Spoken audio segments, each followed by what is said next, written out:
la pesca, el comercio, la devoción religiosa, las tropas de Napoleón, tumbas y, durante siglos, el vidrio.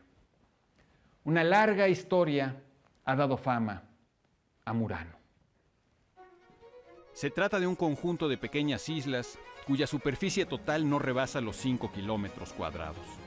Los romanos lo fundaron como un puerto pesquero y más adelante se convirtió en un importante nodo de comercio. Como el resto de Europa, declinó en la Edad Media. A partir del siglo XI, comenzó a repoblarse por eremitas de la Orden de la Camándula, quienes fundaron allí el monasterio de San Michele. Napoleón ordenó cerrarlo y las islas se convirtieron en camposanto. Pero lo más importante que ha ocurrido en Murano, si lo medimos por su repercusión, ha sido que allí se instalaron numerosos fabricantes de vidrio a partir del siglo XIII. Hasta la fecha, el nombre de Murano se asocia con objetos de vidrio de elegante manufactura. El vidrio y el desarrollo de su industria quizá no parezcan demasiado importantes, pero nos trajeron, entre otras cosas, el espejo y las lentes del telescopio y del microscopio. Del espejo ya hemos hablado en otros programas de esta serie. Sin su perfeccionamiento, la gente no habría podido conocer el aspecto de su propio rostro tal y como es visto por los demás. Y desde luego no se habrían pintado los grandes autorretratos de Durero, Velázquez y Rembrandt. Los espejos promovieron la perspectiva, no solo artística, y la introspección, no solo visual, que son características distintivas de la cultura moderna. Por su parte, los instrumentos ópticos ampliaron radicalmente nuestra visión del mundo. En enero de 1610, Galileo Galilei mejoró uno de los primeros telescopios que podían adquirirse y gracias a este instrumento se convirtió en el primer ser humano en observar lunas que giraban alrededor de Júpiter.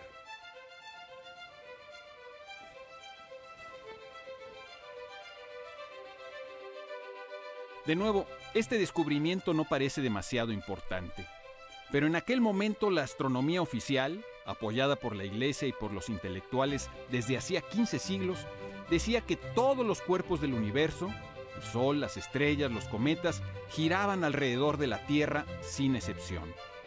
Las 4 lunas observadas por Galileo llevarían a replantearse por completo la idea que se tenía del espacio exterior.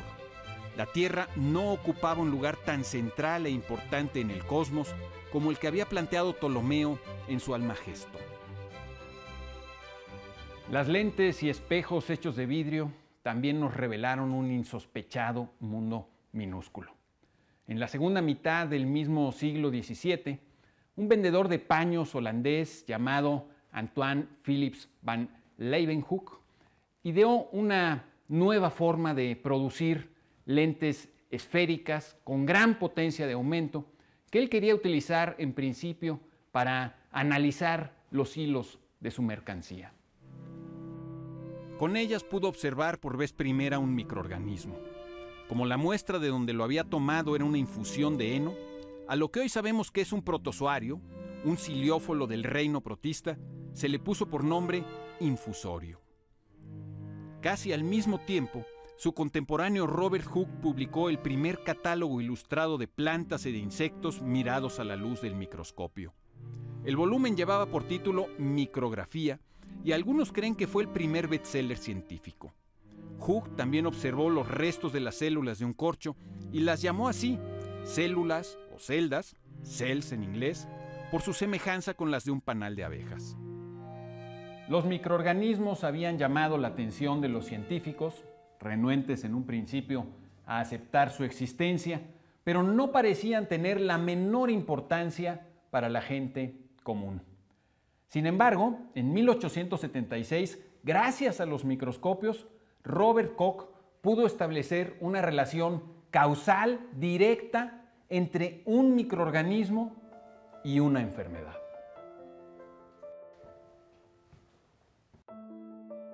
Koch aisló el bacilo del anthrax que diezmaba el ganado y más tarde encontró que también la tuberculosis, azote de la humanidad, era causada por una bacteria. Estos descubrimientos nos permitieron entrar en la era de la higiene, que ha disminuido notablemente los sufrimientos de nuestra especie. En resumen, gracias al avance en las técnicas de producción del vidrio, el mundo humano se ha vuelto amplísimo. El vidrio artificial nos ha ayudado a explorar nuestra intimidad, a comprender nuestra pequeñez en el vasto universo y a descubrir un mundo microscópico tan fascinante como amenazador. La industria del vidrio hizo avanzar a la astronomía, la física, las telecomunicaciones, la biología, la medicina y otras disciplinas. En la transparencia e invisibilidad de este material, como en las del aire, puede jugarse nuestra propia supervivencia. Schopenhauer decía que la genialidad era tan útil para la vida doméstica como un telescopio astronómico para ver una obra de teatro. Como es evidente, los espejos, los telescopios y los microscopios son útiles en distintas dimensiones. Y un fenómeno tan complejo como la creatividad merece ser estudiado con distintas ópticas en distintas dimensiones. Para analizarla desde una perspectiva telescópica, la menos frecuente me parece, volvamos a las islas de Murano. En el siglo XIII, las autoridades de Venecia ordenaron que todos los fabricantes de vidrio se reubicaran allí, 1500 metros al norte de la ciudad. Nadie sospechó entonces los efectos que tendría esta ordenanza. Los fabricantes de vidrio, que antes estaban dispersos por toda Venecia, se volvieron vecinos. La información, las ideas, las técnicas, los empleados, los aprendices, comenzaron a pasar de unos fabricantes a otros y esto aceleró la evolución de la industria del vidrio como en ninguna otra parte. Steven Johnson, un estupendo historiador y divulgador de la ciencia, cree que debemos considerar a Murano como el primer Silicon Valley y no porque el vidrio se haga con arena rica en silicio.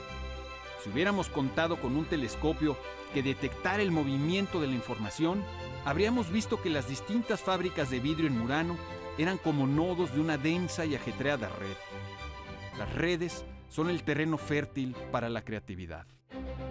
Tendemos a imaginarnos a los grandes genios creativos como entes aislados que en su soledad pergeñan grandes ideas que de otra manera jamás habrían existido. Se trata de una imagen tan romántica como errada. No se trata de restarle mérito alguno a los héroes de la invención, ni a su esfuerzo competitivo por alcanzar un sitio en la historia.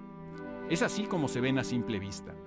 Pero la visión telescópica nos revela una espesa y compleja red de incesante dinamismo en la que la información fluye de un nodo a otro, levantando paulatinamente las edificaciones del conocimiento hasta permitir que sus uniones hagan posibles los momentos eureka y las grandes innovaciones.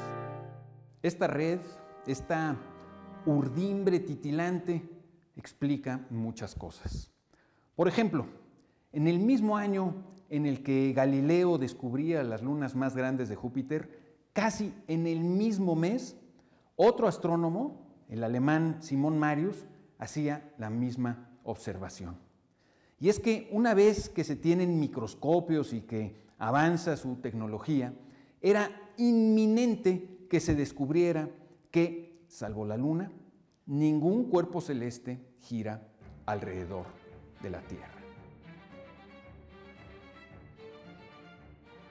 Newton y Leibniz disputaron la paternidad del cálculo infinitesimal, que ambos desarrollaron al mismo tiempo y de manera independiente. Darwin publicó El origen de las especies en 1859, cuando sus amigos lo premiaron a hacerlo, pues sabían que Alfred Russel Wallace estaba a punto de adelantárselo. Poincaré hizo contribuciones esenciales a la teoría de la relatividad especial, aunque el crédito suele darse en exclusiva a Einstein.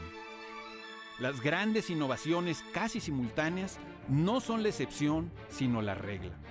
Tanto es así que hace 90 y tantos años 2 académicos de la Universidad de Columbia publicaron un ensayo al respecto con un título que era una pregunta provocadora. ¿Son inevitables las invenciones?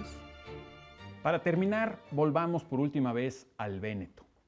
Como ya lo mencioné, las autoridades de Venecia ordenaron la reubicación de los fabricantes de vidrio.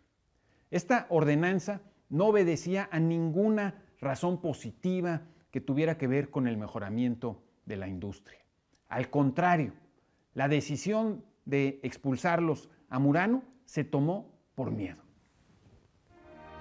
Para hacer vidrio a partir de arena se necesitan temperaturas altísimas, cercanas a los 1500 grados Celsius. Como los venecianos construían sus casas principalmente con madera, el peligro era muy real. No obstante, los fabricantes no recibieron la orden con gusto, pues afectaba su producción y sus bolsillos. Al paso del tiempo, el cambio convino también a los productores de vidrio. Lo curioso es que muchos años más tarde, las autoridades de Venecia iban a emitir otra orden que les afectaba directamente. Y esta vez para prohibirles que salieran de la ciudad y se llevaran a otras partes los secretos de una industria que les reportaba grandes beneficios. Muchas veces no sabemos qué efectos tienen o tendrán las medidas que se toman contra nosotros o en favor de nosotros. Soy Pablo Boullosa, usted tiene la palabra.